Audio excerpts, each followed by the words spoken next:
Thank you for clicking on this segment of Let's Talk Saints.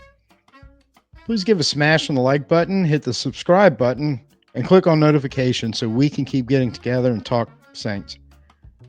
At the end of this video, there will be a link to this episode, as well as a link to the full podcast playlist. So please enjoy. Peace out till next time, and who dat? So we're going to start off with the big one in more ways than one. Taliese Fuaga. Took him in first round, number 14 overall. I was one of the people who was just utterly heartbroken when Brock Bowers was taken at 13. But I knew deep down that as much as a lot of the fan base and some of the media types and all wanted that explosive impact type player, I think a lot of them were thinking, well, we didn't get Bowers, which he would have been, and clearly could have helped this team on offense, despite the fact that our offensive line was in so bad shape and our defensive line is shaky, which is the point I'm getting to. If the situation was reversed, and I still would have taken Bowers, no matter which shape the offense and the defensive lines were actually in. I still would have taken him had he been there. That's just the one legitimate super kind of star offensive weapon we had a legitimate shot at. The three receivers were never going to get to us.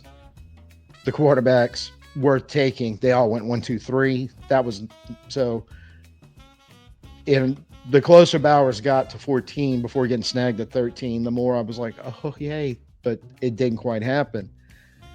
But if the offensive line basically boils down to, before we took Fuaga at number 14, we had one starter. We had McCoy at center.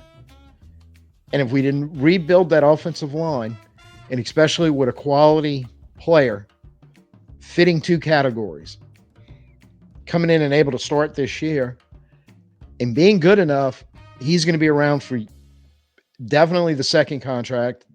As first round pick, he's got a 4-year contract with fifth year option from the club.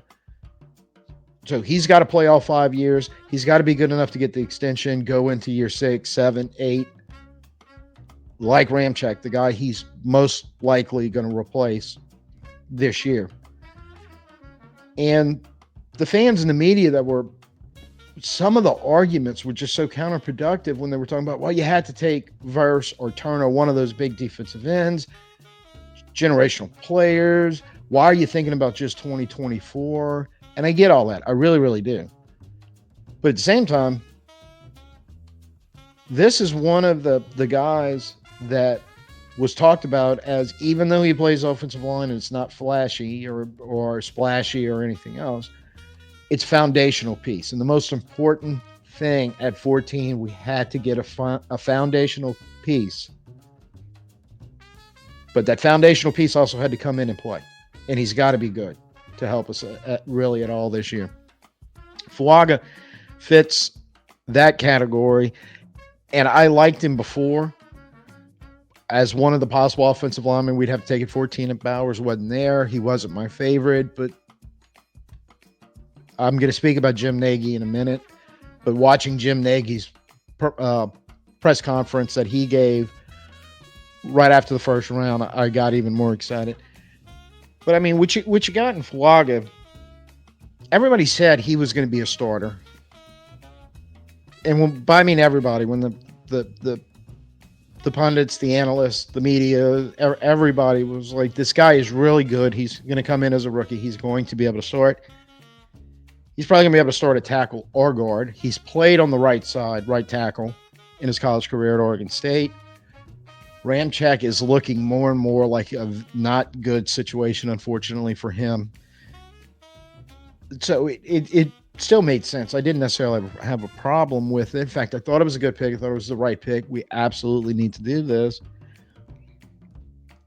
One of the things that keeps coming up with him, he checks all the boxes athletically you want for an offensive lineman: size, speed, agility, strength.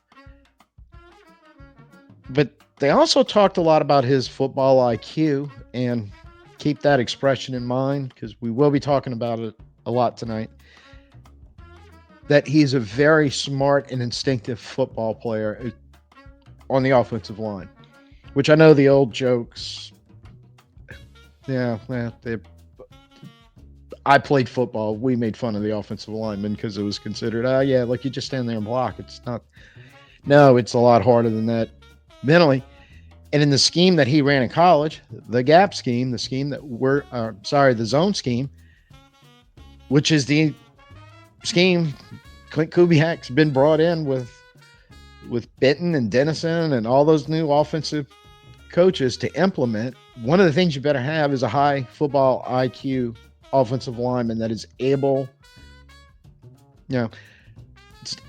it's not like it's nuclear physics or anything like that. Don't get me wrong, but at the same time, there's a lot going on mentally before the snap and a lot mentally / that's almost has to be done instinctively after the snap for these linemen to be able to do what they need to do in that scheme to create the space for the offense to be able to move the ball. Love that because it has to be there. It's as important mentally as it is physically, and that goes for both schemes, but especially in the zone scheme. And I was talking to my brother-in-law last night, who was an ex-offensive lineman, and he goes, "Yeah, it's not rocket science, but yeah, you can learn it. But it definitely helps to have that football IQ, because if you don't, you're going to struggle to learn it. You're going to struggle to get on the field. When you are, one blown assignment is bad, and in the zone scheme that can't happen. It has to. If you blow an assignment, you end up creating space that a defender is actually going to come through and blow something up on, and it can't happen. The big two that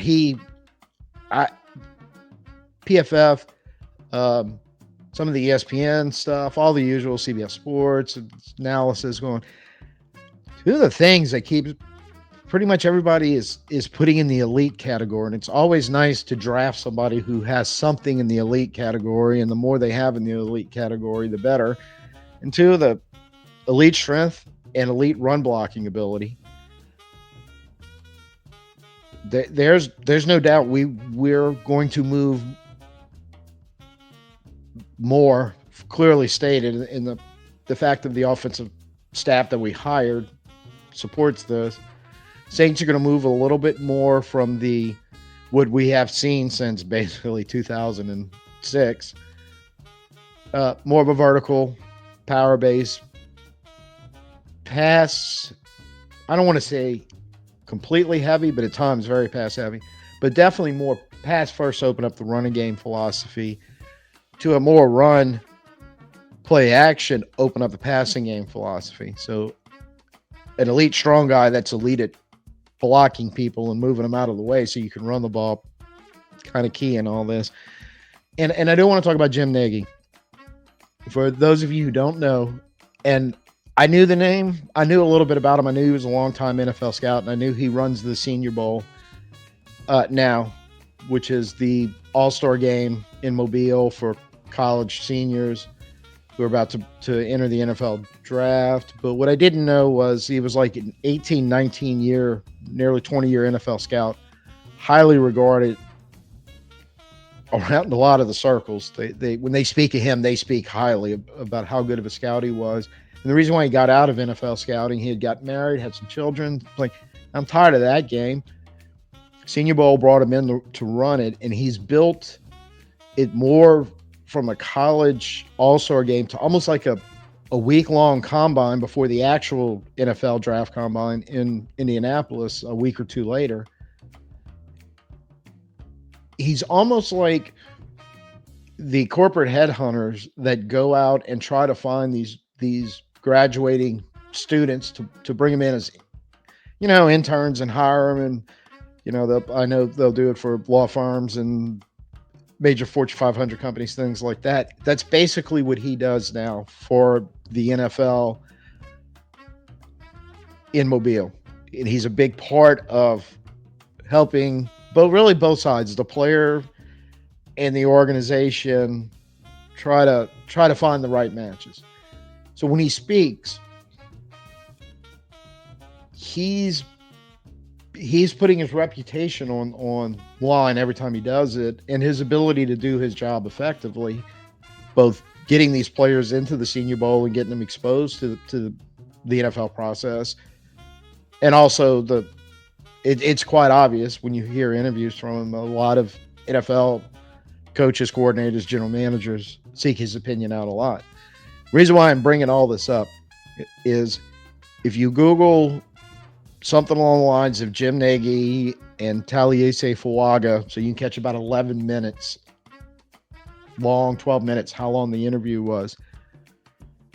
He is talking about how Fuaga is elite, how he thinks Fuaga was the best offensive lineman in that draft, how he was just totally amazed both by his film study, because Nagy starts cutting film, he's probably going to start this week, of college players in preparation for the upcoming college season to review film, to add to this film that he's going to start on this week, to start inviting the guys he feels should qualify. Or I don't think it's solely up to him, but part of the process of getting him invited to Mobile. It was just raving about how good this guy is, and Nagy was throwing in, going, and look, he can play guard, he can play tackle, and I see no reason why he can't play on the left side. I don't see any reason why from day one he can't be a starter at either guard or tackle spot.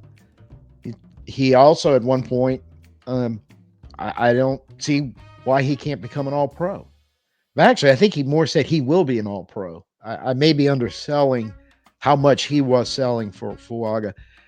And that kind of gets your excitement, because he's really putting some weight behind it. It's not like kind of these pundits in the draft, if you're watching ESPN or NFL Network or whoever, they don't really have any skin in the game if they're wrong. And if fans or anybody else calls them on them being wrong when they're giving analysis and the guy doesn't work out, or the selling point of why he's so good, why he should be taken there, nobody's really going to care. Maybe in social media, these guys might get trolled, but they don't care. Jim Nagy's in a position where he cares. So I'm not saying he's 100% right. I hope he is. But to me, if he's the type of guy, and I'm sure there's other ones, he's just the one that I'm most familiar with. And when I saw that interview, that's when I went back and kind of started reading his bio, going, wow, this isn't a guy that played in the league for 5 years and then got into TV. No. And it's a guy, like I said, that you do a little research on him, seems to be highly respected around the football NFL world, not necessarily just players or some coaches or anything. So he's put the golden seal of approval on